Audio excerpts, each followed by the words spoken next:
है आरव, एक शांत कलात्मक लड़का जो किताबों में खोया रहता था, और ईशा, एक चुलबुली सपनों से भरी लड़की जिसे पुरानी हिंदी फिल्में और बारिश बहुत पसंद थी। आरव और ईशा एक ही यूनिवर्सिटी में पढ़ते थे, पर उनकी दुनिया एकदम अलग थी। आरव का अड्डा यूनिवर्सिटी की पुरानी लाइब्रेरी थी, जहां वो अक्सर एक कोने में बैठा कोई पुरानी कविता या उपन्यास पढ़ता रहता था। एक दिन अचानक जोरदार बारिश शुरू हो गई। लाइब्रेरी के बाहर एक बड़ा सा पेड़ था, जिसकी टहनियां तेजी से हिल रही थीं। ईशा, जो बारिश होते ही अपनी क्लास से भागकर बरामदे में आ गई थी, बस उस नजारे को देख रही थी। अचानक उसकी नजर आरव पर पड़ी। आरव अपनी किताब पढ़ने में इतना मशगूल था कि उसे बारिश का पता ही नहीं चला, पर वो जिस जगह बैठा था वहां की पुरानी खिड़की थोड़ी खुली थी और हल्की हल्की छींटें उसके पन्नों पर पड़ रही थीं। ईशा को लगा कि उसकी किताब खराब हो जाएगी। बिना कुछ सोचे वो दौड़कर आरव के पास गई और दरवाजे पर लगी एक पुरानी फटी हुई लाल पर्दा उठाकर खिड़की को बंद करने की कोशिश करने लगी। आरव ने सिर उठाया। उसकी नजरें अपनी किताब से हटकर पहली बार ईशा पर टिकीं। ईशा की फ्रॉक पर बारिश की कुछ बूंदें पड़ी थीं, उसके बाल बिखरे थे और वो उस पुराने पर्दे को खींच रही थी। आरव ने हल्के से कहा, अरे छोड़ो। ईशा चौंक गई। सॉरी, आपकी किताब भीग रही थी। आरव ने पहली बार मुस्कुराकर कहा, कुछ कविताएं भीगने के लिए ही बनी होती हैं, पर शुक्रिया।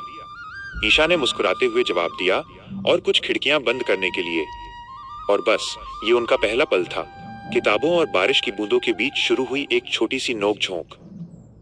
इसके बाद दोनों रोज लाइब्रेरी में मिलने लगे। आरव उसे अपनी पढ़ी हुई किताबों के दिलचस्प हिस्से सुनाता और ईशा उसे बारिश के बारे में अपनी नई नई कल्पनाएं बताती। आरव ने नोटिस किया कि ईशा जब भी उदास होती या किसी सोच में डूबी होती, तो वो अपनी उंगलियों से हवा में एक ही धुन गुनगुनाने या टैप करने लगती थी। वो धुन बहुत प्यारी थी, पर थोड़ी अधूरी लगती थी। एक शाम जब वे कैंटीन में थे, आरव ने उससे पूछा, ये धुन किसकी है? ईशा का चेहरा एकदम उदास हो गया। उसने कहा, यह मेरे पापा की है। वो म्यूजिशियन बनना चाहते थे, पर बन नहीं पाए। वो हमेशा कहते थे कि ये धुन उनकी जिंदगी का सबसे अधूरा सपना है। मैं इसे पूरा करना चाहती हूँ, पर मुझे नहीं पता कि इसके आगे क्या है। आरव ने धीरे से कहा, मुझे सुनाओ फिर से। ईशा ने फिर से वो धुन गुनगुनाई। आरव ने अपनी आंखें बंद की और उस धुन को अपने अंदर महसूस किया। उसने अपनी जेब से एक छोटी डायरी निकाली और उस धुन के आगे कुछ और नोट्स लिखना शुरू कर दिया। ईशा हैरान होकर देखती रही। जब आरव ने डायरी वापस रखी तो उसने कहा, ईशा, ये धुन अधूरी नहीं है। इसमें सिर्फ एक कोरस, मुखड़ा की कमी है, और मुझे लगता है मुझे वो कोरस मिल गया है। यह सुनकर ईशा की आंखों में आंसू आ गए। आरव एक बहुत ही अच्छा म्यूजिशियन था, जिसे उसने हमेशा सबसे छुपा कर रखा था। वो डरता था कि लोग उसकी कला को समझेंगे नहीं। लेकिन ईशा की कहानी सुनने के बाद आरव ने पहली बार अपनी कला को किसी के लिए खोलने का फैसला किया। अगला क्या होगा? क्या आरव सच में उस अधूरी धुन को पूरा कर पाएगा? और क्या ईशा इस बात को जानकर आरव के प्रति अपनी भावनाएं व्यक्त करेगी, जो सिर्फ दोस्ती से बढ़कर थीं?